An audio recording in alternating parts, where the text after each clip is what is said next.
What's up, Alex here. Welcome to this episode. So this episode is slightly different from my normal episodes, and I'll elaborate on that more when the actual episode starts in a second. But I needed to make an intro for this because it actually gets slightly weirder than that even. So the thing is, this episode was recorded a few years ago, before the coronavirus pandemic. So I was planning to release this way earlier, but then shit hit the fan and whatnot, and everything happened. So here we are. 99% of the episode is timeless, so it's no problems. But there's certain small details that, might confuse people if I don't add this intro before the episode starts. So that's what it is. I hope you will enjoy it. I actually enjoyed a lot myself listening to it now a few years later. There was some really good stuff in this episode that even myself, I went like, I haven't thought about that in a while. And that's actually quite smart. So I guess I like realizing that I have been smart back in the days. No. Whatever. Let's just get started, and you will see what I mean yourself.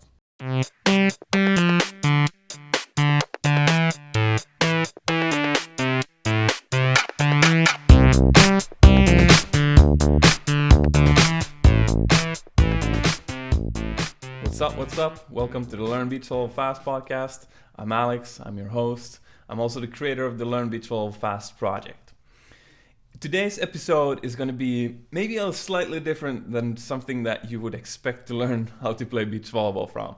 It's going to be an about podcast, sort of about this project and the kind of the background of me in this project, also my future visions for the project, and sort of why it's different from other projects. Now, so before we start, I want to address a very important question. And that question is, why the hell would you actually listen to that? Why the hell would you listen to me ramble on myself and my own project? Well, I think there's going to be significant value in this for you to do that. Whether you're someone who's already sort of watched my YouTube videos or listened to other content by me, or you're someone that is just curious about the project name. I know it's kind of a how do you say, like a big project name, like Learn Beach Volleyball Fast. Like that actually implies that you're actually gonna, can you learn faster from this project? Like, can this project actually make you learn beach volleyball faster? And I absolutely believe it can. And that is partly because of my background, partly because of the reason I started playing the sport, partly because of the experiments that I've done that I don't think really anyone else has done. I haven't seen anyone else start a podcast and start a YouTube channel or project like this, and I haven't heard anyone else approach the sport the way I have, and therefore no one else has started this project. So that's kind of the reason I'm gonna kind of explain more who I am, and I think you're gonna learn a lot from it, get inspired, and probably get a lot of new ideas of how to approach the sport. So yes, I'm gonna talk about myself, I'm gonna talk about my background, I'm gonna talk about hopefully our future kind of vision that we can do with this project together in the future, but it's all going to be like approach from a why that is great for you kind of approach. The idea for this episode came from from two places. First, I was just redoing my website for the project, make a new website, and on that website I had an about page where I was supposed to, write about what this project is about. And I just got stuck because I was like, there's so many things I want to say, there's so many things I want to explain that will really help these guys view beach volleyball in a different way, etc., and understand why this project might be great. But there's just not even close to that much space in an About Me page on a website. No one's going to read a book or half of a book explaining about the project. So I made a shorter version. I also had the same problem in last summer. I did kind of an introduction video for the YouTube channel, kind of the first video that pops up when you go on the channel that explains quickly what the project is about. that was 3 minutes, and I had the exact same problem there. So today I'm gonna let the unleash the nerd and kind of go deeper into that, where I'm coming from, what's different, etc. So the start of everything is I started beach volleyball when I was 24 years old. But the important thing is that I started beach volleyball from very, very, very scratch. Meaning that I was not any sort of natural talent. I was actually very bad when I was 24. Because there's many reasons for that. Basically, my background is I started skateboarding and snowboarding when I was 8 years old. And those two sports, together with actually snow skating, which probably most people don't know what it is, it's sort of a hybrid sport between snowboarding and skateboarding. Those sports basically were my life for the longest time, between 8 and 24, so 16 years. I tried some ball sports. I played soccer when I was like 7 for 1 year, but I hated it so much. I basically had the worst time of my life on every practice. For some reason, it took me a year to understand how much I disliked it. So when I saw it was the invitation letter for the season-ending meeting, and I was like, wait, what am I doing? Why have I been playing this sport for a year? So I ended up not going to that meeting and basically never playing soccer again.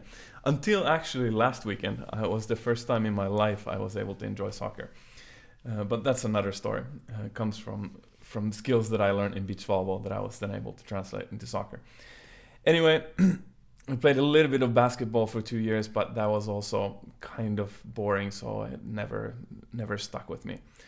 I was a skateboarder and snowboarder, basically. I liked extreme sports. I liked the trick aspect of the sports, of sort of, there were really no rules in a way. You just kind of make up your own things, and everybody kind of does the same, and whoever does the coolest shit is the best in a way. And I guess that fit my personality in a good way. So basically at 24 something happened, which was basically the end of my board sports careers, the way they had been so far.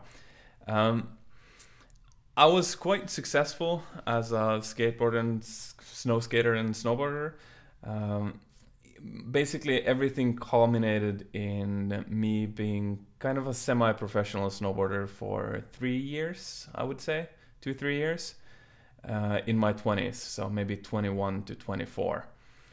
And we were basically, was pretty much like a full-time job. We would do other stuff for a couple of months, for 3 months or so in the summer, but the rest of the year was traveling around, snowboarding, filming video parts, etc., etc. But it all ended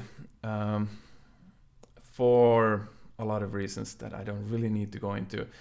We kind of came to a point, me and the guys I was riding with, that either this is going to become a professional full-time occupancy, or we can't really continue doing it at the pace we're doing it, because it was just, we were basically giving up all of our lives for snowboarding.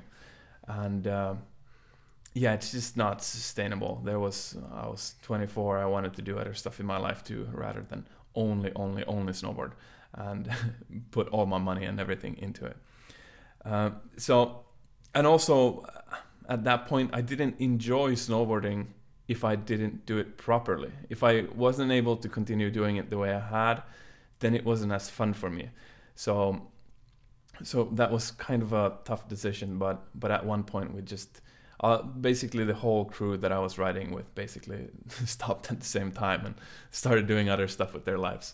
So it was a great period of my life. I think all of us will remember it as some of the best times in our lives, but everything comes to an end, and I think everyone is very much in peace with that period. Anyway, at that point I was 24 and I was not going to snowboard anymore. But I had been moving. I had been doing some sort of physical exercise pretty much every day since I was 8 years old. And I had long gone realized that for me to be a happy, functional human being, I need to move every day. I need to do some sort of sport or some sort of physical thing every day. Otherwise, I just get this unrestness feeling in my body, and yeah, I don't know how healthy. It's probably good to be able to chill too, but but it's sort of an addiction that I think is quite healthy for the body in the long run, to be addicted to move, so you stay in shape. Anyway, I was 24 and I needed another sport. I had been playing a little bit of volleyball, beach volleyball, in the summers for one or maybe 1.5 summers before that, and I thought beach volleyball was kind of fun. It was more of a traditional sport. It wasn't an extreme sport like skateboarding and snowboarding, but still had sort of a vibe to it. It's kind of, there's not millions of people in the court. It's you and another guy. You can still have a little bit of your own style when doing it, and yeah, it I don't know, it fit me. And of course, it's in the sun and weather is nice and stuff like that. So, okay, finally, I was 24 for the 5th time. I started looking into beach volleyball as a sport. And there was one fact that really changed the way I was going to look at everything, which was that I came to the conclusion that a lot of beach volleyball players have their peak at age 35 or sometimes even later. For me at that point, that was kind of an unknown concept. I hadn't ever really heard of a skateboarder and snowboarder that would be older than 30 and doing a sport properly and at an elite level anymore. Like, I thought it was kind of like when you're 30, your window is gone. But here I was finding like that beach volleyball seems to be a sport where people are fully able to compete at the highest level in the world when they're 35, and some people even peak even later, like in their 40s. So I was like, what is going on? I thought I was old, but if you look at it, I'm just 24, and that means there's 11 years left until I'm 35. So the inspired mind of mine started to see possibilities, and I went like, wait, so is there a chance I could have another like sport in my life that I would actually have time enough to become really good at? Like, is it not, I don't know, I started seeing this weird possibility that, like, what if that would be possible? What if I could reach in 2 sports a very high level in my life? Like, I had accomplished beyond my wildest dreams in snowboarding. I never, as a kid, thought I would become that good at snowboarding. So I was already very content with myself as someone who does sports. But you can always get more, I guess. So I started seeing like this possibility, like, what if it's possible to pull off?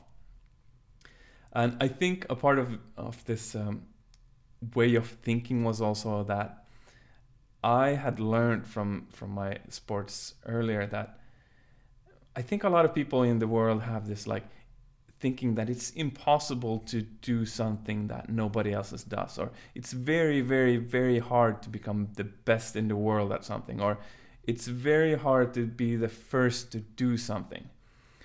I had, especially in my snow skating career, the sport that nobody knows what it is, around like 16 years of age, I was literally landing tricks that nobody in the world had done before.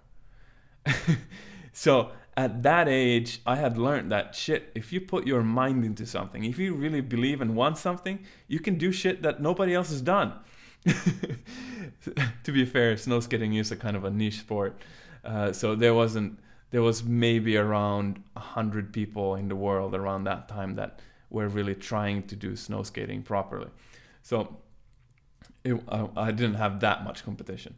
But still, a 16-year-old guy that realizes that shit, you have done shit that nobody else has done, kind of puts a spark in it just teaches you that it's possible. So I kind of saw this possibility, like, what if I have 11 years old of a window to pull this off? And what if I'm really smart? Like, if I really think about this and how I'm going to set this up, maybe I can accomplish this dream of mine or vision of mine. I guess another part of it was that there's people talking about this like 10-year rule or 10,000 hours rule, which might or not be true, but basically there's some research that I guess, or I don't know if it's research or if it's just stories, that in general, like in 10 years, people can reach a very, very, very high level in something, even though you're starting from scratch. And I was like, I have 11, so I'm fine here. I'm fine. Anyway, so I sat down and kind of started thinking about more like strategically, like, how do I pull this off? Well, is there something I can do here in the beginning that will help me pull this off? And I realized that there probably is. I was a little bit, another part of my background, I'm a carpenter as a trade originally. I went to carpentry school and I worked as a carpenter, building houses and stuff like that. And at that point, 24, I had done some carpentry and I had learned some very important lessons from carpentry, some concepts that really make an efficient carpenter. So I actually want to start with just sharing with some carpentry concepts here with you that I will then apply to beach volleyball and kind of explain how it works. So the first carpentry concept is if you're going to do the same action over and over and over and over, like, you know that in the future you're going to do this thing several times. First, before you start doing that task, you sit down and really think about how to make it easier and more efficient. Is there something you can set up so that it gives you recurring returns? Like, is there an example, if you're gonna put wooden pieces into one place, but you have to saw them at a saw before you put them into the place? Well, is the saw very far away from this place? If it is, move the saw close to the place where you're gonna actually put the wooden pieces and then start the job. Unfortunately, it's very, very common sense type of concept, but unfortunately there's so many people that do not take that 1 minute or 1 second or 10 seconds or maybe a day if it's a bigger project to sit down and actually do that foundational work before they start doing the work. So that's one of the concepts. The second of the concepts is more technical. It's actually if you build a house. So imagine a house with 4 walls and a roof. Just a normal house. There's 2 ways of building, like 2 different construction methods. One is the traditional method, the more maybe normal method, or I'm not going to call them anything normal. I think they're both used very much. But the traditional method is basically piece by piece, like one piece of timber after one piece. You start building one wall, you slowly but surely, after a while you have built half of the wall, and then a little bit more, you have built the whole wall, then you start the next wall. It's just piece by piece house building. And you see very clearly how much of the house you have built and how much is left. Probably if a non-carpenter would be about to build a house, would be how they would do it. But there's another way to do it, which is actually more efficient. And it's the prefabricated way. The prefabricated way is basically, if you have the foundation for the house and you need to build the walls and the roof, you basically build one wall first, laying on the ground. It's just flat on the ground. It's not even standing up like it should be in the end. You just build it laying on the ground. It's easier to build because you don't need ladders and stuff to reach to the top and whatnot. but it looks kind of funny. It's a wall on the ground, and there's windows, there's doors, there's everything. Everything's done on the wall. Okay, so you build that, you put that to the side, you lift it off, and you build the next wall just the same way on the ground. You also lift that away, and then third and fourth wall, same thing. You can even build a roof. People build roofs straight on the ground, like it's a house, but there's no house. It looks very funny. And then, okay, so now when you have 4 walls done and the roof, one day you take a crane and you lift the pieces together like a card house, and it's just bam, all of a sudden there's a house. So it's kind of it looks like you're not really doing work. It looks like you're not doing progress because there's nothing to touch on. There's no walls where there should be. There's nothing. But then bam, all of a sudden in one day it looks like magic, but now there's a house in place. And the reality is that this block, this prefabricated BAM type of house building, is actually more efficient. Actually takes less energy and time, but takes some more planning, of course, because imagine that you don't have, if you do a mistake on the sizes, for example, you make one wall too short or whatever, like you haven't really planned this together properly, then the day you're gonna try to put this thing together, it's gonna be like, shit, this actually doesn't fit, and now you're screwed. So you really want to think about how you're doing it.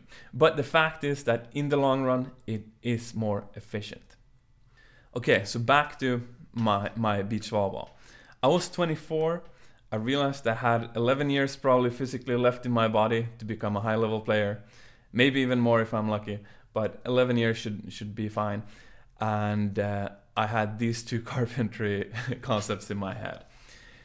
So I was like, shit, what if I tried to do something similar in beach volleyball? Like, what if it worked?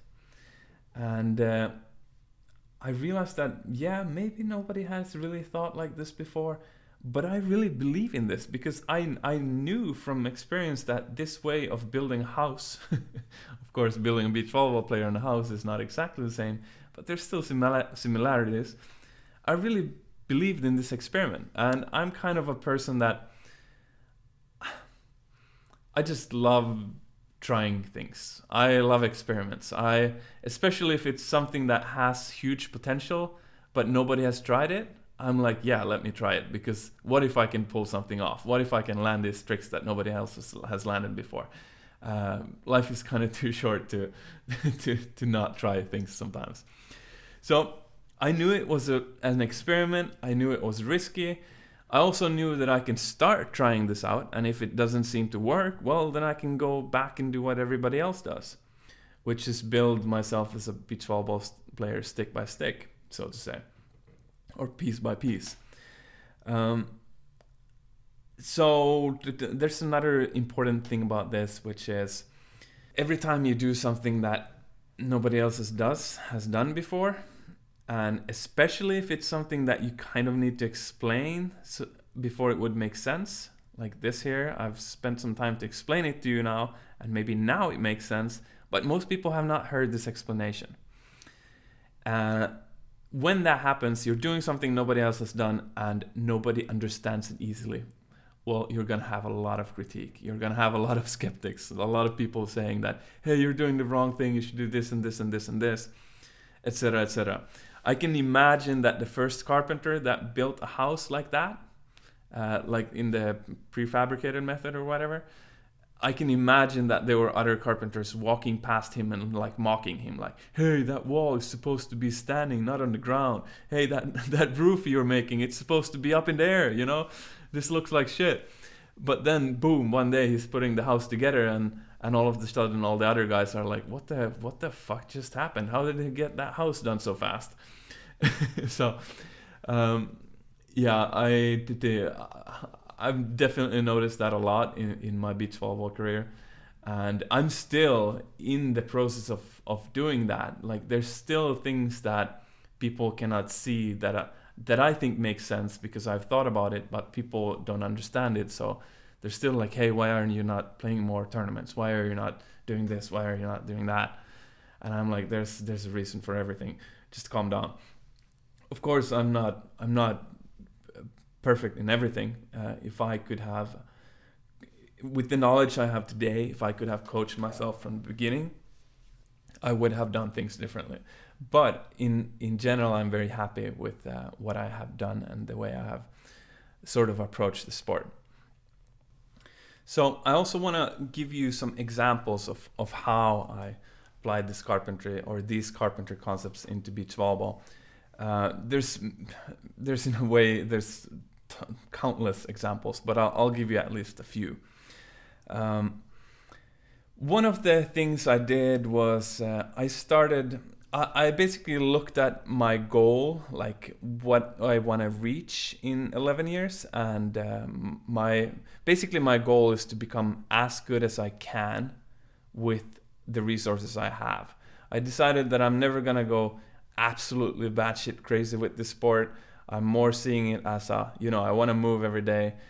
So I'm going to, do the sport for an hour or two most days. And I'm going to use that time as efficiently as possible to move forward. But I don't have I'm not a millionaire that can just hire every coach in the world. I nothing like that. It's more of a very humane approach. Just okay, so I need to move. I need to stay healthy, but that time that I'm gonna spend being healthy, how can I approach the sport with that as efficiently as possible?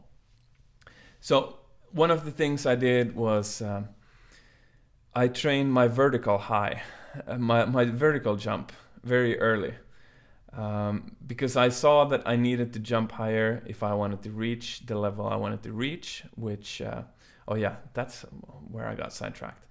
This is kind of funny, talking to yourself. My goal is to become a very high level player. At first, I live in Sweden, or that's kind of where I'm from. And I guess a part goal was it would be fun to play at the Swedish national tour.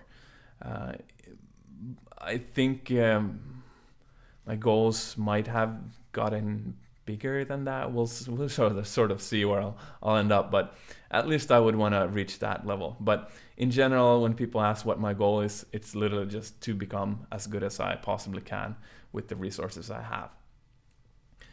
So it's not like when I reach the tour I'm gonna end or anything like that. Okay, so these players, I realized that I should jump higher than what I do to reach that level. So I started, but I also saw that, hey, if I learn beach volleyball now and I get good at the skills, I get kind of close to my goal, but then realize that now I need to gain those inches. Now I need to jump higher so that I can, outreach this block or whatever.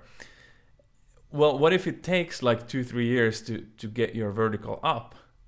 That would be stupid to sort of bottleneck myself in my progress. So I started. I was like, why don't I just get my vertical up now? I guess the younger the better too.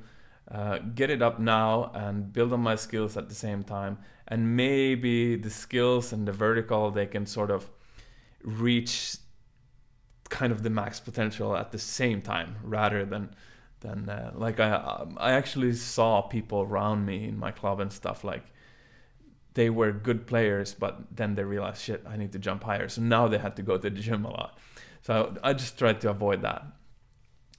Another thing, the biggest thing and the biggest reason that for this project actually is I realized that a lot of these pro players that I wanted to be like, they do have technical differences. They play slightly different, but nobody has awful technique.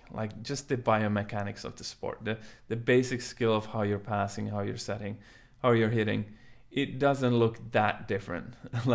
Everybody, it's very functional for everybody. And it's sort of the basis of the skill.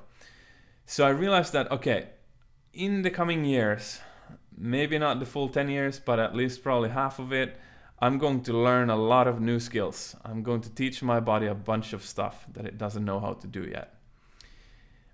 Is there any chance that I would, in the long run, benefit of first, before I start doing that, learning some science and stuff about how my body learns new skills? Of course, I had been a learner my whole life in skateboarding and snowboarding and stuff, but I had never really thought deeply about, how do you actually learn stuff? So I'm actually, this is not the whole truth. I had done a singing course before by a guy that had very much has studied how people learn. And I learned a lot from that singing course. He's a world famous singing coach that had like an online program that I did, and it blew my mind. So that sort of opened my eyes to that, okay, there's stuff you can learn, and when you learn these things, well, then all of a sudden you're a more efficient learner because you actually work with your body. You know how your body and your brain picks up skills. And therefore, it's kind of like the first carpentry concept. If you're going to do something over and over again, make sure it gets efficient first. So I read sports psychology, I read motor learning, I read some brain science, and I read personal development, and I still continually every day do, continuously learning stuff. But yeah, I sort of set myself up for success. I understood the process of what it's like to learn a new technique and make it automatic in our body, because when we play, we don't want to be thinking about our technique. We want to just be playing, but we still want to be able to change stuff, which I guess takes a little bit. It takes a couple, 2-3 weeks or so. And I learned that process. How do you, from the day a coach or someone explains how something is done, like you should pass like this because it's easier. Okay, from the day I understand that to the day when it's actually automated in my body, it's a part of me. I can do it subconsciously as I'm playing a full-on game. How do I make that process as quick and efficient as possible? That's what I figured out. And that's a part of the project name, Learn Beach Volleyball Fast. Learn Beach Volleyball Fast has a lot of implications, but that's at least one of them. Hey, so a few years older Alex here. There's a little add-on I wanted to put into this point of this episode, which is that according to me, in the volleyball world, most people think that it takes like thousands of reps week after week, month after month, even year after year to automate some sort of new technique. And a lot of people think that, it's even basically impossible, so it's absolutely not worth it. There's this saying, old dogs don't learn their tricks, whatever. And I'm just here to say that even though I'm older now, I'm 32 now, this is just absolutely not true as long as you know what you're doing when you're trying to change a technique. If anything, I've gotten even better at it now. Imagine that you get older and you get better at learning new skills faster. That's quite contrary to what most people believe. At this point, it literally takes me maybe 3 to 4 days until a new technique is sort of integrated in my body once I put my mind into it. And still about the same as before, 2 to 3 weeks until it is fully automated. So yeah, I just wanted to put this add-on here because I just feel this belief is so ingrained in the volleyball and the sports world that, I just want to punch it a little bit more extra so that maybe, hopefully one day, this belief will be changed. All right, that was my extra punch. Now let's get back to the original recording. And yeah, for of course, if this sounds interesting for anyone, I'm going to make courses and videos and whatnot where I'll teach all of these secrets that nobody else seems to be teaching. Okay, so that's one thing I did. What more did I write down here? Yeah, interesting. Competitions. A lot of people say that competitions are a great source of learning. You learn. Competition is the best practice you ever get. You should compete as much as you can, etc., etc., etc., etc.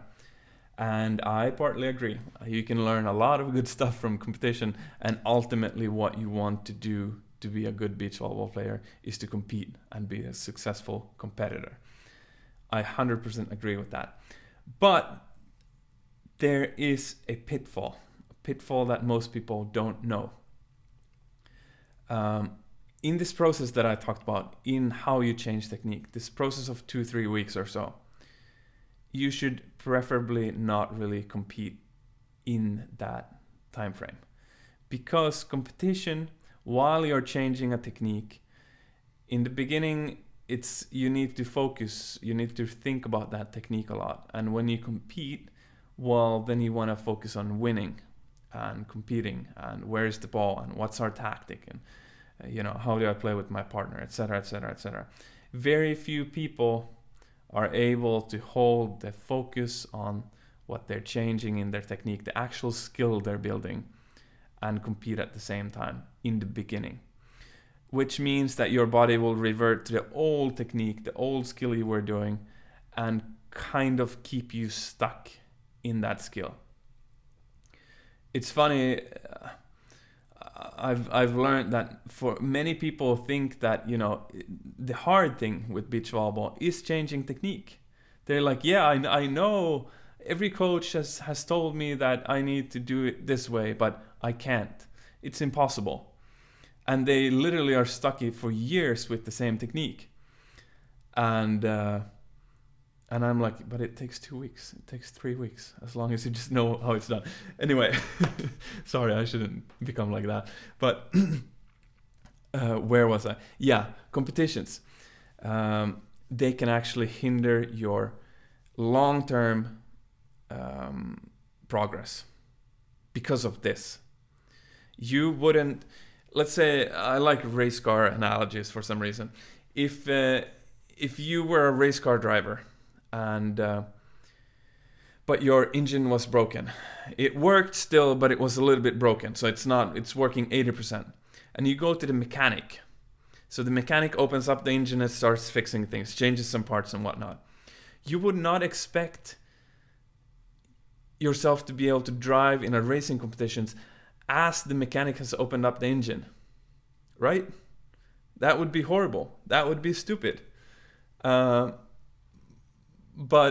that's kind of what people expect, and that's kind of what people don't have the time to change technique because they're competing so much. At the same time, you cannot let the mechanic open up the hood and fix it if you're competing in races all the time, because, well, you're moving and the mechanic needs the car to be still. So that's kind of what's going on here. People listening to this, it's not hard to change technique. You just have to know how it's done. And I'm excited to teach you later if you want to be taught. Okay, another kind of way I applied this concept, this carpenter concepts, is I thought about the 3 base skills in beach volleyball, in siding out, passing, setting, and hitting. Which one should you learn first? Of course, you should sort of learn them all at the same time, but if you have a choice to become, you can learn them to a basic level very quickly. But if you're aiming to become a high-level player, you can't just have basic skills. They have to be high-level skills. So if you're a basic passer, basic setter, basic hitter, which one do you first want to be like very high level? And I might be wrong here, but I came to the conclusion that setting is what you want to learn first. Because 2 reasons, or several reasons. Hitting is probably the skill of these 3 that takes the longest time to learn properly. Because it's so complicated, there's so many moves, it's so complex. There's several habits you have to train, several of these 2-3 week periods that you have to go through to actually have everything done. But the problem with hitting is that you need a setter to learn it. And if you're a low level player, you're not going to have access to a good setter, because the high level players, they kind of want to stay amongst themselves. So they're not going to be there setting for you. Like, you can probably pay someone to set you for hours while you're learning to hit. But that's, I mean, few people are made of money like that. So what you have is you can ask same level players as you to practice with you. But if they don't know how to set, then it's going to be very, very hard for you to hit, because, what if 1 set out of 10 is actually hittable, or like hittable enough that you're able to focus on your technique and hit. So what I realized is that if you learn to set really well, really early and really fast, you don't necessarily get to play with the high level people, but you can actually find some of the high level people and go practice hitting with them. Because if it's you and one other person, well, you guys are gonna set each other, and really the only thing that person needs is a good set. And if you already have that, then you're gonna get good sets back from that person, which means that you can now start the process of learning to hit. There's so many lower level players that are stuck. They cannot learn to hit just because the people at their level cannot set, and they're all stuck there. And the high level people won't play with them. So that's why, one more reason that setting is the first one you should learn. Setting is the easiest skill to learn by yourself. Technically, if you learn to hand set or if you learn to bump set, you can get millions of reps yourself, and you can learn the actual technique, you can learn the touch, you can learn the accuracy, you can learn everything, and you can even do it at a court by yourself. You literally don't need a training partner. All the other things, passing, you can do some stuff yourself, but ultimately you're gonna need a playing situation in all of them. But setting is the one that you can do most game like by yourself out of this, the easiest way. So passing you need a partner. Hitting, you need someone who can set you. But setting, there's nothing stopping you. You just need a ball and go out and learn to set. So it's logistically the easiest skill to learn, as well as the best skill to learn in the long run. Hope that makes sense. So after you learn to set, you can learn to hit together with people, and passing you can sort of just over time during this process you can learn how to pass. Of course, defense and blocking are important too, and serving, but especially defense and blocking. There's not really a point being a super good defender if you can't side out. So that's kind of why I think the 3 side out skills, passing, setting, and hitting, should be kind of more focused on in the beginning over blocking and defense. Of course, they're straight off from, for example, passing and defense too, but I think you get the point. Another thing I have done differently from probably most players is that I started coaching very, very early. I also started this project very, very early compared to my playing career. I started coaching after I had played the sport for 1.5 years, because I had those things from the singing coach. I had read some sports psychology books, and I was like, I think this is more like how this sport should be taught and learned. So I started running experiments, and actually people ended up liking it. So I was like, I think I'm onto something here. I think I should really continue doing this. But of course, starting to coach early has also accelerated. I think that was a smart move, because every time I coach, I learn something new. Sometimes I feel like I learn more than the people I'm coaching, which is hopefully not true. But I do pick up a lot of lessons, because you have to explain things to different people differently, and you understand things while you're coaching, etc., etc. And you're getting paid to do this. So, which is just a win-win, because you become a better player and you get paid, and then which means you can work less at a normal job, and etc., etc. So it's really a great thing to do. I'm really happy that the coaching has worked out the way it has, and also this project. This project is not so old yet. but I think I'm off to a promising start. Some of the feedback I've gotten from you guys is just amazing, and it makes me happy and really stoked to continue doing this project. So let's jump into sort of, that's kind of my background, kind of what I've done differently. Where am I right now? Where am I right now as a player? Where am I right now as a Learn Beach Volleyball Fast project creator? Because here's the funny part. So I'm a coach, and I have a YouTube channel, and I'm supposed to teach people how to play this sport. And a lot of people, they like to have and learn from someone who has won the Olympics, who has won this and that competition, who has played at the highest level, etc., etc., etc. And then comes this weird Alex guy that, says he doesn't even play tournaments, but you should really learn beach volleyball from him because he's awesome and he's doing everything differently, etc., etc. So I kind of felt like I should explain that part a little bit. I'm now 29 years old, which means I have done this for 5 years. Which means I have 6 years left until my goal of 35. I'm 6 years till I'm 35.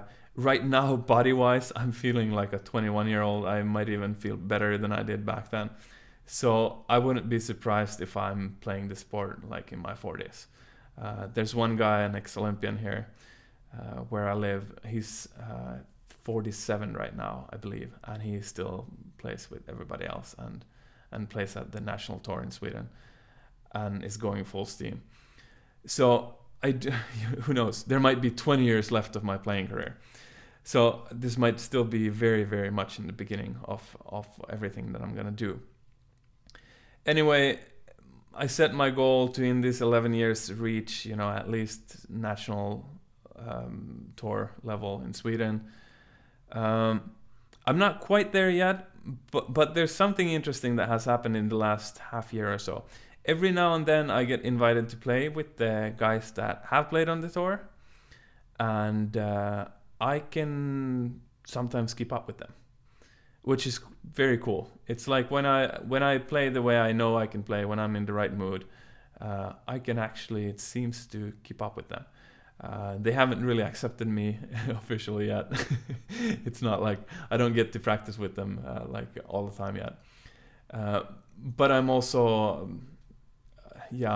sort of building a lot of skills in this past half year. So whatever. I'm very optimistic about the future, and I have almost reached my 11-year goal in 5 years. I'm going to slowly start moving into less skill building. I'm more and more seeing that my technique starts to actually look like the pros, and soon I'm gonna jump more into the part of beach volleyball which is like tactics and playing smart, and even more of the psychological aspects and the aspects of finding a partner that fits you and all of that, and really learn to compete. So I'm gonna start moving there soon-ish. We'll see, maybe this summer, maybe the summer after. Of course, I'm always competing a little bit, but like really start going heavy. So yeah, if you look at my ranking right now, I didn't. Last summer I spent in Norway, and I actually didn't get a Norwegian license, and I didn't play any tournaments in Sweden. So I have pretty much 0 points in the Swedish league right now. So it's like, is this the guy you're supposed to listen to? Maybe it is. There's a reason, at least. That's what I wanted to get to. Skill building nowadays, I'm getting more and more into details, finer and finer details, which basically means I think that at the higher levels of beach volleyball, this amount of work that used to give huge returns before, like very significant, very visible returns, give much smaller, more subtle returns at this level. It really just changes like a point or two per set. Whereas before, if you couldn't pass and then you learned to pass, well, that's going to be a huge difference. So in a way, it looks like skill building has slowed down for me, but in a way I don't think it has, because I know that everybody else, if they're gonna get from 90% good to 95% good, or from 95 to 100% good, they're also gonna have this slower kind of gain in skills, because I think there's a maximum potential of how good a human being can be at the sport, and of course the better you get, the closer to that you are, and the slower the progress is going to be. All right, so that was a little bit about where I am right now. Trust me, don't trust me. As I said before, I like running experiments. This whole project is an experiment of mine. If nobody's watching my videos, I would stop. But there are people watching, which is great. And from the beginning, when I started coaching, it was also an experiment. I was just like, hey, let's try and see if this works. Maybe someone will like it. And it turned out that people liked it. And it turned out that I have a lot of, in a way I want to call it, inside frustration of how the beach volleyball world is operating, how people are learning the sport. Because I just see so much potential of making it so much better. And apparently it seems more or less like I might be right. It seems like people are, the feedback I get when I coach is that I see details that nobody else does. I explain things like nobody else does. They understand me much better than other coaches, etc., etc. And I'm just like, but this is common sense. This is just because this is how your body learns. But apparently nobody else seemed to care about learning that part. It's so funny for me that, I don't know, beach volleyball coaches, which their job is to teach you skills, they apparently don't know how skills are built. Anyway, done with the rant. No, I'm not done with the rant. I'm going to get to my next point, which is, on my paper it says, what's wrong with beach volleyball and why learn beach volleyball fast? Here's one of my, I guess, pet peeves, or I think they're called pet peeves, something that you kind of strongly believe in, some sort of epiphany you have had that you really wish everybody knew. I believe this is how it works in the beach volleyball world. The coaches that teach people how to play beach volleyball have usually been high-level players themselves. As I said before, people trust high-level players that then become coaches. High-level players in this sport have usually learned the sport, or at least started the sport, when they were kids. And when you're a kid and you learn skills, you sort of pick them up subconsciously. You sort of don't really know a lot of the things that you learn. They sort of come packaged. You sort of just know how to do it, but you don't really know. There's a lot of people that can't teach what they know to do, or they don't really even know what they're doing. They don't really know the skills they're doing, what they're actually doing. And it's the same for me in skateboarding and snowboarding. I wouldn't be a super good teacher in skateboarding and snowboarding, because a lot of that skill I just picked up through the hours when I was a kid. And I think our brains are a little bit more flexible when we're kids. We pick up things easier. There's a lot of, I think it's pretty well known that kids learn languages much, much, much easier as a kid. So it seems like our bodies are just more prone to learning skills the younger we are. And it's in this state that literally most beach volleyball coaches have learned the sport. So where does that all take us? That takes us to a point in the beach volleyball world, where the coaches that everybody's supposed to learn from learned this stuff as kids, which means they don't know what they learned, which means they can't teach how the sport is played. Of course, they can teach some of the things, but the fundamental basics, they don't know how to teach, because they don't know how they learned it. I think that's why it's important that I started with this sport so late, with almost zero ball sport background. My friends laughed at me. I always hated soccer and all the other ball sports. I was this guy with the slow reaction time that would like miss balls. Apparently I threw like a girl, so my arm swing mechanics, my when I was throwing snowballs in the winter, I threw like a girl. I couldn't throw far at all, and my friends laughed at me. I was pretty good at skateboarding instead, so so it didn't take down my self-worth. I could still do something, but ball sports I didn't know how to do. So I had to learn all of this from scratch when I was 24. And on top of that, I really enjoy remembering the insights that make me learn something. There's something about me and my natural wiring that is sort of that's the strongest memories I have when I learn something. What was it that got me to learn that? And it seems like I'm able to communicate that quite well when I'm coaching.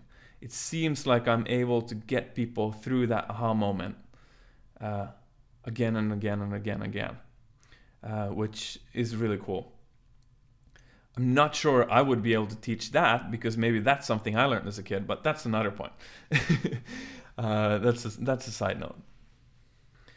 Okay, so if my theory of why beach volleyball instruction, online and offline, I think most people that have spent any significant amount of time on YouTube realize that there's not a whole lot of stuff that's actually high quality on there about how to learn the sport. If we agree on that, that's the case, and if my theory is even somewhat right, that it's basically because the creators, the coaches, don't really know how to teach what they know how to do, and my background is actually a more favorable one to break down this sport properly, then that basically means that this project that I'm doing is hopefully good and valuable and kind of critical that it gets done. So my vision with this project is I want this project to become what I wish I could have found that day when I was 24 and realized that shit, I'm gonna learn the sport. I had wished that there was one place at that point where I could go and it's like, here is a complete breakdown of the sport. Here's how you learn it as quickly as possible. Here's the drills. Here's why you do these drills. Here's the skills you're going to learn. And everything just makes sense. I would have wished that there was one place that did that for me. But that place did not exist when I started the sport. And it still does not exist. I have looked, I promise you. I found, I think you will recognize this. Some of the resources I found was like, it was chaotic. There were pros claiming stuff. They said you should do it this way. They showed the skill and they actually did it differently themselves. They didn't even know what they do themselves. They taught it in a different way than they actually did it themselves. Then there was the next pro that said this next thing, and it was conflicting advice. They basically talked against each other. Nobody explained why they are right so that you could at least sort of make sense of it. It was just a shit show of advice from every corner and every place, and I was like, how am I gonna learn this sport? So I guess that just put me down the road of figuring everything out myself instead. But here's the thing, if my knowledge is valuable, if there's actually valuable in this project, if people like what I'm doing, if they believe that I can actually be a person that would sort of bottle up the skills of this sport into one package and then, then be able to have that bottle and there's a recipe and you can just print it up and like, here it is. Which, I mean, that would be great for everybody. I think if we could do together, if I could bottle that up, that could actually have huge implications in the future of this sport. Because of the baseline of how easy it is to learn, the baseline of actually becoming good at the sport would be easier than before. Well, then all of a sudden there's going to be more people at a higher level. They're going to push each other more, and the progress of the whole sport is just going to be quicker. So if all of this, what I'm saying, is true, I'm not saying it is true, but if it is, if I'm actually in a sort of unique position of bottling up this sport because of my background, because I had to learn it from scratch, and maybe not so many other people have. The future of this project is should be thought of, if I want to say it that way. There's people that have found great value from my project. There's people that want me to create more videos, more content, etc., etc., etc. You might be one of them, or maybe not. Maybe this podcast has made you one of them, if I'm lucky. We'll see. Okay, so if that's the case, we should take one little second or a little bit to think about the future of this project. And here's where I kind of want to explain my vision of you to you, and maybe we can make this work together. So basically, I'm still at this point, this is not my full-time job. But if the quicker I can move with this project forward to the point where I can literally, this can be my full-time occupation. I don't need to go to other jobs to make this happen. The quicker I learn. I haven't learned everything yet. I don't know everything yet. I'm not the full answer machine. I have a lot of answers that nobody else seems to have, because if they had, they would be sharing them, but nobody is. And I have millions of ideas for videos. I want to sit down and create those videos, but I don't yet have time. I'm doing it slowly, but it's not moving as quickly as I know some people would wish to. If this is the case, there's ways for us to, in very smart ways, collaborate with growing this project. So basically, this is a journey of mine, and I'm basically inviting you now to be a part of it. I can make all of this happen myself, but the more help I get, the faster everything will grow and happen, and the better it will be for you and everybody else. So thanks so much for listening so far. Thank you so much for listening to this podcast episode. I really appreciate the time you have put down into understanding this project more.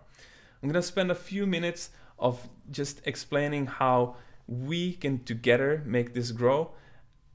And it's basically a sales pitch. I won't lie, but it can be free for you. It doesn't need to cost you any money, but you can still help significantly, which means that you help the project grow, which means that you're ultimately helping yourself and everybody else.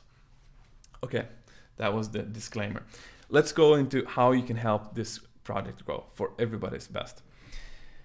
I'll start with the absolutely free stuff first. First of all, feedback and ideas, good and bad. All of that, all the YouTube comments you guys put out there, all the comments on the Facebook group, I learn a lot from that, and I'm learning a lot from both skill-wise, but I'm also learning how to run a project like this. I haven't really run a project like this, and I'm a beginner in that sense. So every time when you guys are like, hey, this is, you should have maybe this and you should have that, and the sound quality is bad, and etc., I learned so much from that, and I could learn those without you guys giving me the feedback, but it really helps. So feedback and ideas really does help me more than you probably realize. I put a side note here on my paper. I normally don't like to have feedback on sort of my strategies on how to become good at beach volleyball. Or I like to have help, of course, from people, and I do listen to people that try to help me, but quite often I end up concluding, hey, this guy has no idea about my background, they don't know my approach to the sport, they don't understand me, they don't understand that I have a long-term approach rather than a month ahead. You know, most people are building their houses stick by stick, so they don't look any further than, you know, what's the next week's gonna do? How am I gonna deal with this? Maximum one season, maximum they have off season and on season, and that's basically how big I've seen people think. People don't set up 11-year plans. But basically, now that you have taken the time to listen to my sort of background explanations, if you now have great ideas, maybe some of you guys have backgrounds in somewhere, and you see flaws in my ideas or whatever, now please send me to them, because I'm literally just trying to figure out how to learn the sport as fast as possible. And if you have ideas that can make my ideas even better, shoot them at me, please do. And of course, over time, that will also trickle down to probably the teachings of this project, which your ideas can then help even more people. Okay, so that's the first free way to help me. Second one is really to spread the word of this project. Share the stuff you like, share the podcast, share the YouTube video. Send a video to a friend that is struggling with something. If you find that I have a video that helps with that part, if you find something insightful, just talk about the project to people. Now you know a lot more about the spirit and the background of why I'm doing this stuff.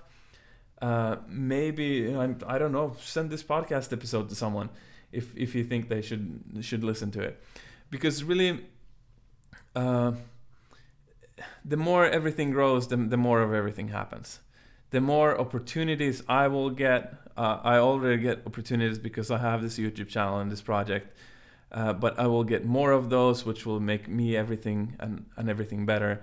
I will get more feedback, and ultimately I will make more money, which will make me go full-time this and beyond faster, because it's just more. By the way, the money part, I wanted also to say, yes, my first goal is to go full-time with this, so I can actually deliver what you guys want. This project is not, I have no plans to make this project make me a millionaire. When I make enough money that it's more than for me, I'm going to start hiring people. I'm going to start hiring people to help me edit the videos so that I don't need to spend as much time doing this kind of bullshit work that I don't really like. So I can go straight down into idea, video creation, idea writing, and all of that, all the creative stuff, so that then, this project can really pump out content for people that want it. So I hope that makes sense. Like, the money that comes into this project will be reinvested into the project, and you will ultimately benefit from it. So I hope that makes sense. Another free way to help me is to put me in contact with people. Put me in contact with people that are involved in the beach volleyball community, people that whatever podcasts, you think someone should interview me, let them know. All that kind of stuff just helps with growing everything. And of course, the last free stuff you can follow the podcast, you can subscribe to the podcast, follow the Instagram, follow the YouTube channel, and join the email list, because those things actually do help in numbers too. Some people don't understand how, but it does help. Okay, so the second category here is in a way the one I'm most excited for. I named it semi-free stuff. Semi-free stuff is basically ways you can contribute to this project with money, with it costing nothing for you. And that might sound too good to be true, but it's not. And here's why. We all spend money on things continually, whether we want it or not. We eat food, we have utilities, we buy stuff. Sometimes we buy volleyball, sometimes we buy clothes for volleyball, whatever. Even though we're not basically paying to a project or whatever, we're spending money all the time. And the great thing with there's something called affiliate links. They're basically links to products online. I can provide you with links, and when you click my link, there's a tag in it that basically tells the store that I sent you there. And you can buy the product that I sent you to. Maybe I'll send you to a volleyball. You can buy that volleyball, or you can buy toilet paper or whatever, some other kind of utility that you're just going to use on that website. For example, Amazon is the biggest one. And it does not make a single difference for you. It costs exactly the same for you, but you're supporting this project, which means that this project can grow faster, then it can help you faster. This is almost like a life hack. It's, I guess, if it was you, me, and Amazon in a room, the loser is Amazon and the winner is us two.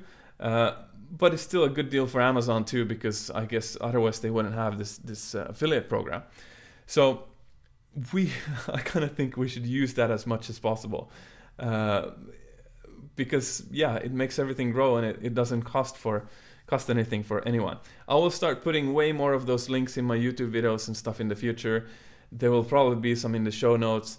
I can provide more information how this works, and etc., etc., etc. But it's really a win-win. Financially, we can make this project grow with no cost for anyone.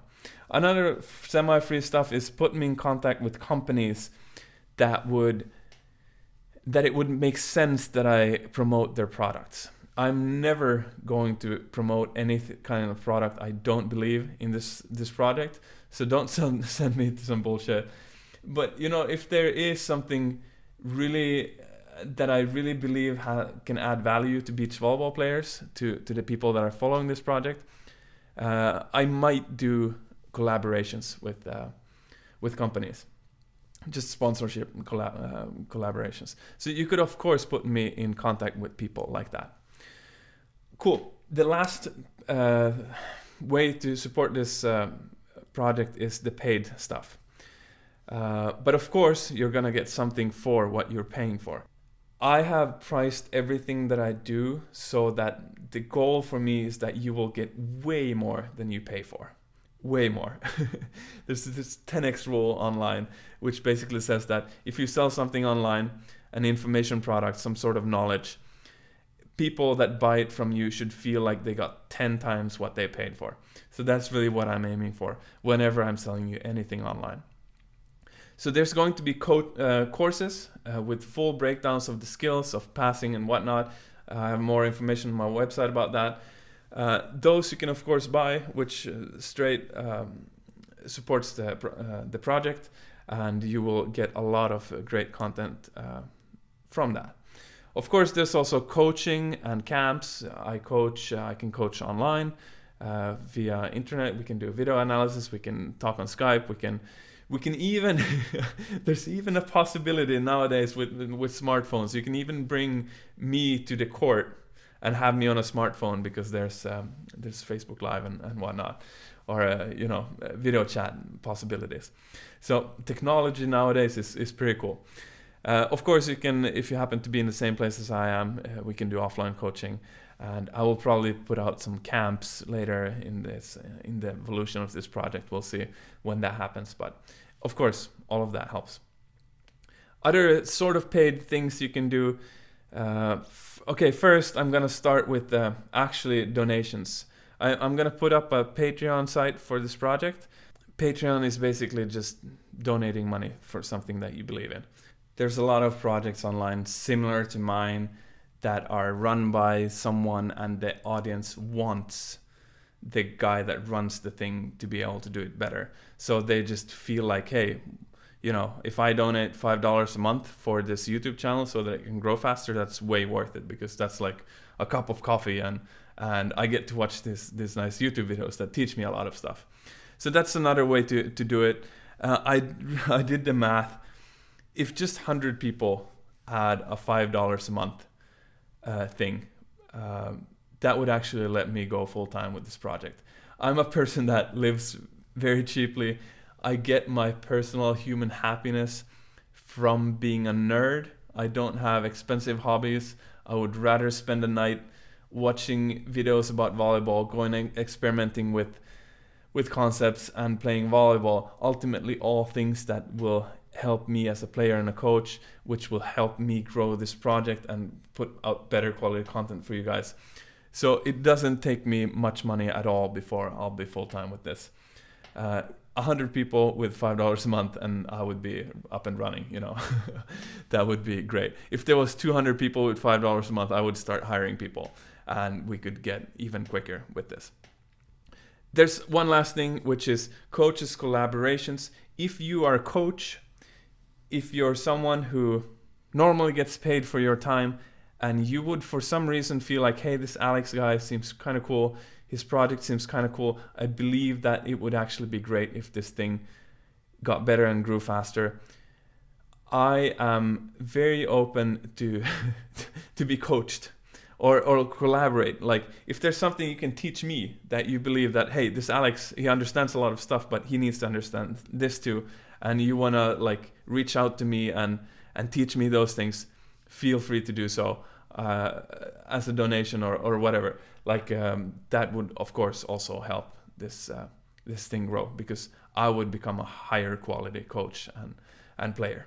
That one right there, I should probably explain a little bit further. So basically, this has happened already a couple of times during the lifetime of this project, but basically that other volleyball thinkers have like found me, and other volleyball thinkers that think something differently than maybe the mainstream volleyball thinking goes.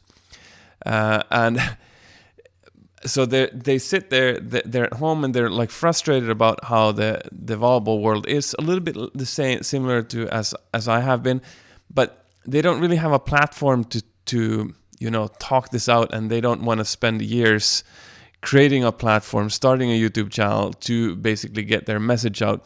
And in these cases, I mean, I am here. I have the platform. I'm the volleyball guy online that is not afraid of questioning things the way they have been done before. And basically, I can then provide a platform to get new ideas out. They don't even have to be correct ideas sometimes. Sometimes it's just good to question things and, get people to think in a different way, because usually there's at least something that you can bring home and have value from when people are basically convinced that something is wrong or should be done differently. Cool. I hope that makes sense, and I really hope that you understand the win-win-win mentality that I try to have with this project. I'm not doing this for my own gain only. I'm also doing it for your gain. I'm also doing it for all other beach volleyball players' gain out there. And I'm also doing it for the gain of the sport and the future of the sport. We all know, I hope we all know, that online beach volleyball tutorials and instruction right now is not in the state that it can be. There's a lot of potential to be filled up, and I'm willing to be the guy that will attempt to do that. There will probably, in 20 years after me, there will be someone doing it even better than I will. But hopefully they can then create on top of my project, so they don't need to figure everything out from scratch again. So, yeah. Thank you so much for listening to this episode. Thank you for caring. I really appreciate it. I hope I talk to you again. Subscribe to the podcast. Subscribe to the YouTube channel. Watch some videos. There's some great ones out there. And share the word, whatever. See you later. Talk to you later. Okay, one more last time, the older Alex talking. So let's wrap this stuff up. There was another thing that I have thought about in the last few years since I recorded this one, the original recording, is the concept about the prefabricated house, where you just build the walls on the ground, and then bam, all of a sudden you put it together and it looks like you have taken a lot of huge steps in your results in a very short time, because basically you did put in work, but it didn't show. You didn't have anything to show for it until you actually assembled the house. So one might wonder, does this work in volleyball? And I would say that it has for me at this point. It's pretty cool to see. But one thing that I have still done, which is quite controversial, is still to not compete a lot. But it's fun because the few times I have competed, oftentimes I have competed at another level than the previous tournament that I played, and it's just like worked a lot better than before because my skills have changed. So rather than grinding through the competitions. Because I need to say, there is something to be said about the cost of competitions. Like they cost money, sometimes to play and to get to them.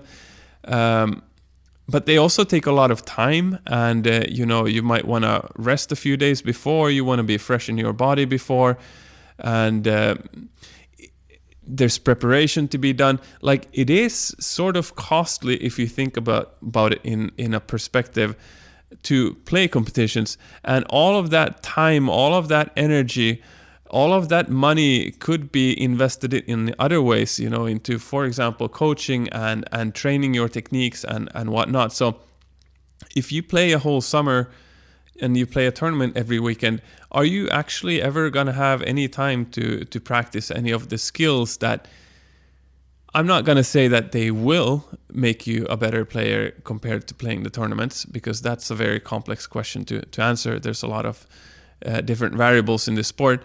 And if your techniques are perfect and really what you need is competitiveness, then maybe the best thing for you is to play competitions. But if your thing that's holding you back is that you don't have the fundamental techniques, you can't hand set well, you double the ball, you can't hit it hard, just give free balls to the others, or you shank the passes, or whatever it might be, then I'm gonna at least ask you to consider that there might be a smarter way for you to move forward in the sport compared to just grinding at competitions after competitions. But yeah, that was the point I wanted to make, that at this point I can say with confidence that my experiment of trying to implement this prefabricated house construction way into volleyball seems successful, and therefore I am even more prone to recommend it to people. And then we have the other aspect about this episode about I talked about some money stuff and whatever. The pandemic has been an interesting time for me. Let's say this. I was very optimistic when I recorded this episode. I had lived a life in, without any huge crises, no wars in my life, nothing that put me in a huge setback. I've been very lucky with, I come from a Western richer country. I've been, there's been a lot of privileges in my life. And of course, since I lived my whole life in that sort of reality, you don't know anything else. You don't know what a crisis is like. So I guess you just believe that, hey, it's going to continue this way forever. And that was sort of how I'm very happy for that period, because probably, this project was born in that period when everything was just very happy-go-lucky. There's no problems. Everything is fucking amazing. And, that made me go for something big, go for trying to create this project with all the crazy goals I have for it and whatnot. And I was hyper optimistic and everything. And then I guess the payment came, the payment plus interest. So we live in reality. We are, humans on this planet. There are different opinions. There's crises that happen, and sooner or later something is going to hit probably all of us. The coronavirus pandemic happened to hit me harder than a lot of other people, which did put me in it humbled me a lot. It has made me realize that, okay, we are humans on this planet. We are trying to build our lives and our world as well as possible, but we are not perfect. The shit's gonna happen every now and then. So in a sense, I'm as optimistic as before, at least almost. But I have realized that I need a little bit more of a robustness in how I conduct business, because apparently shit can happen.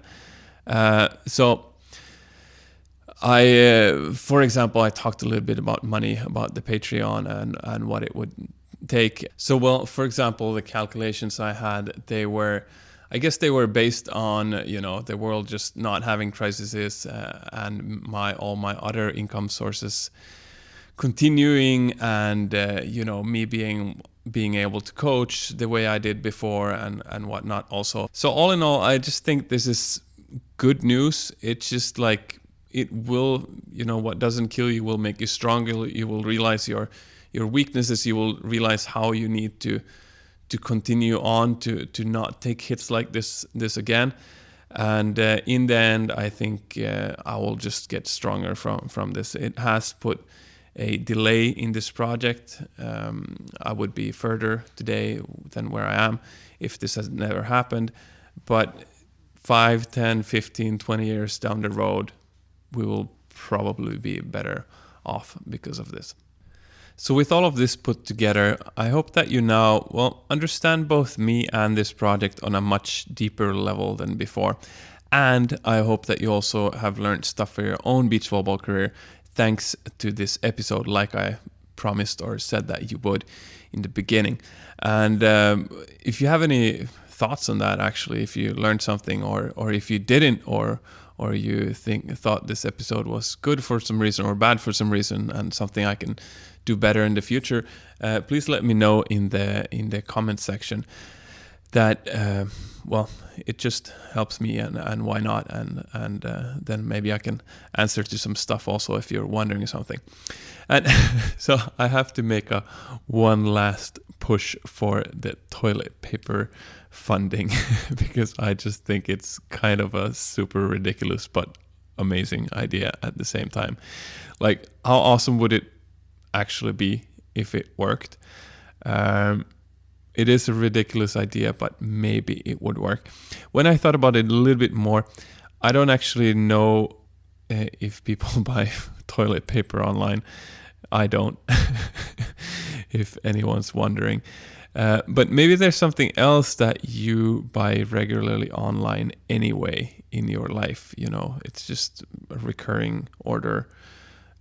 If that's the case, then why not? I think if we can, I think it would be possible to do with some product like that. And actually, I am not exactly sure what product that would be that you would order online. So if you have any ideas, something that works for you, maybe other people could, if other people think this is as good of an idea as I do think, if you write it in the comment section, like what you are ordering recurrently, then maybe other people can get ideas from that also. So that if you want to be with me on this, maybe we can talk about this further on how to make it happen. Maybe do that in the comment section also. So in the podcast description, if you listen to this on a podcast app, I will add a link to the YouTube video, so I will host this episode on YouTube also, and on YouTube there's a comment section. We can discuss stuff there. So yeah, thanks to listening. Subscribe to everything that you can if you haven't yet. That means YouTube. Subscribe to YouTube. Subscribe to the podcast in the podcast app. And actually, I'll put one extra push. I don't usually push this too much, but the email list that I have on my website, subscribe to that, please do, because it actually is, the email list is sort of a crisis times backup. It's not only that, but it is, if you're only subscribed through YouTube and neither you or me can control what happens with YouTube. One day my account might be shut down for who knows what reason, or something else happens, or YouTube has a crisis, or whatnot. If you're subscribed to my email list, then I can still contact you, which is just, it's just good to have a way to contact, to stay in touch and continue the project somewhere else, if that would be the case in the worst case, and I don't know exactly what the scenario would be for this to happen, but I also had no idea that a pandemic like this could happen and the restrictions like this could happen. So at this point, I'm just like, let's just rather be safe than sorry. It doesn't take long to subscribe to one more thing, and maybe it will help us one day. Also a reminder to talk to your friends about this project. Send them a video that you have liked, or this episode if it was insightful for you, or just talk to them about this project. If this project is something unique in the world that is helping a lot of people in a different way than other things, then you might be doing everyone a service by just sharing the word about it. Cool. That was it for this episode. Please continue enjoying beach volleyball, learning beach volleyball, playing beach volleyball, smiling to people, bouncing balls, whatever it might be. Stay optimistic about our common future in the world and your own personal abilities to learn new skills in the future and whatnot. And, if that optimism would ever take a dip, then do everything you can to get it back up and running again. It's worth it. I promise you. So talk to you soon again, whether that's in another podcast episode, YouTube video, coaching session, whatever it might be. Have a good one. Bye.